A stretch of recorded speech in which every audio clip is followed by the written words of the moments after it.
Hello అండి, నమస్తే. Welcome to me food friend. ఈరోజు ఈ వీడియోలో dhaba style super tasty paneer masala కర్రీని చూపిస్తున్నాను. చాలా టేస్టీగా ఉంటుంది. చిక్కటి గ్రేవీతో అన్నంలోకైనా చపాతీలోకైనా చాలా బాగా సెట్ అవుతుంది. మరి మీరు కూడా ఈసారి పన్నీర్ కర్రీని చేయాలనుకుంటే ఈ విధంగా ఫాలో అయిపోండి. సూపర్ టేస్టీ పన్నీర్ కర్రీని ఎంజాయ్ చేయండి. మరి లేట్ చేయకుండా వీడియో స్టార్ట్ చేద్దాం. ఫస్ట్ ఈ రెసిపీ కోసం స్టవ్ మీద ప్యాన్ తీసుకొని అందులోకి 2 ఇంచుల వరకు దాల్చిన చెక్క, 3 యాలకులు, 3 లవంగాలు, వీటితో పాటు ఎండు కొబ్బరి ముక్కను చిన్నది ఇలా సన్నగా కట్ చేసి వేసుకొని చిన్న మంటపై 1 నిమిషం పాటు రోస్ట్ చేసుకుంటే సరిపోతుందండి. ఇలా వేగిన వీటిని తీసి పక్కన ఉంచుకొని అదే ప్యాన్లోకి 1 టీ స్పూన్ వరకు ఆయిల్ని వేసుకోండి. ఈ ఆయిల్ కొద్దిగా వేడెక్కిన తర్వాత మంటని మీడియం ఫ్లేమ్లో ఉంచి 2 మీడియం సైజ్ ఆనియన్ ముక్కల్ని ఇలా పెద్దగా కట్ చేసి వేసుకుంటున్నాను. వీటిని కూడా గోల్డెన్ కలర్కి చేంజ్ అయ్యేంత వరకు, ముక్క సాఫ్ట్గా అయ్యేంత వరకు ఉడికించుకుంటే సరిపోతుంది. ఇలా వేగిపోయిన వీటిని తీసి పక్కన ఉంచుకొని పూర్తిగా చల్లారనివ్వండి. ఇలా ఆనియన్స్ పూర్తిగా చల్లారిన తర్వాత చిన్న మిక్సీ జార్ తీసుకొని యాడ్ చేసుకోండి. వీటితో పాటే మనం ముందుగా రోస్ట్ చేసి పెట్టుకున్న ఎండు కొబ్బరి అలాగే మసాలాను కూడా యాడ్ చేసుకోవాలి. నెక్స్ట్ ఇందులోకి 2 టేబుల్ స్పూన్ల వరకు వేయించుకున్న పల్లీలను యాడ్ చేస్తున్నాను పొట్టు తీసుకొని. వీటికి బదులుగా మీరు 2 టేబుల్ స్పూన్ల వరకు నువ్వుల్ని కానీ లేదంటే గసగసాలని కానీ దూరగా వేయించి వేసుకోవచ్చు. వీటిని ఒక 1/2 నిమిషం పాటు బ్లెండ్ చేసుకొని కావాల్సిన వాటర్ని యాడ్ చేసుకొని ఫైన్ పేస్ట్ లాగా బ్లెండ్ చేసుకోవాలండి. దీంతో పాటే 2 నుంచి 3 మీడియం సైజ్ టమాటో ముక్కల్ని కూడా ఇలా ప్యూరీలా చేసి పెట్టుకోండి.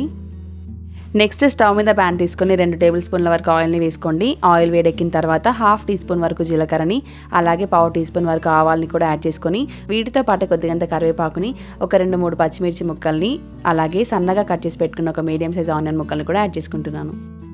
ఈ ఆనియన్స్ని 2-3 నిమిషాల పాటు కొద్దిగా కలర్ చేంజ్ అయ్యి బాగా వేగిపోయేంత వరకు ఫ్రై చేసుకున్న తర్వాత ఇందులోకి 1/4 టీ స్పూన్ వరకు పసుపుని అలాగే 1 టీ స్పూన్ వరకు అల్లం వెల్లుల్లి పేస్ట్ని యాడ్ చేసుకోండి. ఈ అల్లం వెల్లుల్లి పేస్ట్ని 1 నిమిషం పాటు ఫ్రై చేసుకుంటే సరిపోతుందండి.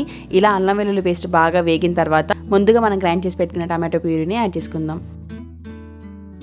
నెక్స్ట్ మంటని లో ఫ్లేమ్లోకి తగ్గించి ఒక 10 నిమిషాల పాటు కలుపుకుంటూ కుక్ చేసుకుంటే సరిపోతుంది. దగ్గరుండి కలుపుకుంటూ ప్రిపేర్ చేసుకోవాలండి, లేదంటే అడుగు పట్టేస్తుంది. ఇలా టమాటో ప్యూరీ బాగా ఉడికిపోయి ఆయిల్ పైకి వచ్చేసిన తర్వాత ఇందులోకి 1 టీ స్పూన్ వరకు కారాన్ని, 1/2 టీ స్పూన్ వరకు ధనియాల పొడి అలాగే 1/4 టీ స్పూన్ వరకు గరం మసాలాను కూడా యాడ్ చేసుకొని వీటిని 1 నిమిషం పాటు కలుపుకొని ఒక 2 నిమిషాల పాటు ఉడికిస్తే సరిపోతుందండి. ఇదే స్టేజ్లో కావాల్సినంత సాల్ట్ని కూడా యాడ్ చేసుకొని ఒక 2 నిమిషాల పాటు ఉడికిస్తే సరిపోతుందండి. ఇలా బాగా ఉడికిన తర్వాత ఇందులోకి మనం ముందుగా రెడీ చేసి పెట్టుకున్న మసాలా పేస్ట్ని యాడ్ చేసుకుందాం. మనం గ్రైండ్ చేసి పెట్టుకున్న ఈ మసాలా పేస్ట్లోకి 1 కప్పు వరకు వాటర్ని యాడ్ చేసుకొని వేసుకుంటున్నానండి. మీకు గ్రేవీ కన్సిస్టెన్సీ కొద్దిగా పల్చగా కావాలి అనుకుంటే వాటర్ని కొద్దిగా ఎక్కువ యాడ్ చేసుకోండి. ఇలా గ్రేవీ అంతా కలిసేలాగా ఒకసారి బాగా కలుపుకొని మంటని మీడియం ఫ్లేమ్లో ఉంచి ఒక 10 నిమిషాల పాటు ఉడికించండి. ఇలా ఒక 10 నిమిషాల పాటు ఉడికిన తర్వాత ఇందులోకి 300 గ్రాముల వరకు పన్నీర్ ముక్కల్ని యాడ్ చేసుకుంటున్నానండి. వీటితో పాటే కొద్దిగంత కొత్తిమీరను కూడా యాడ్ చేసుకొని మంటని లో ఫ్లేమ్లోకి తగ్గించి ఒక 10 నుంచి 12 నిమిషాల పాటు ఉడికిస్తే సరిపోతుంది.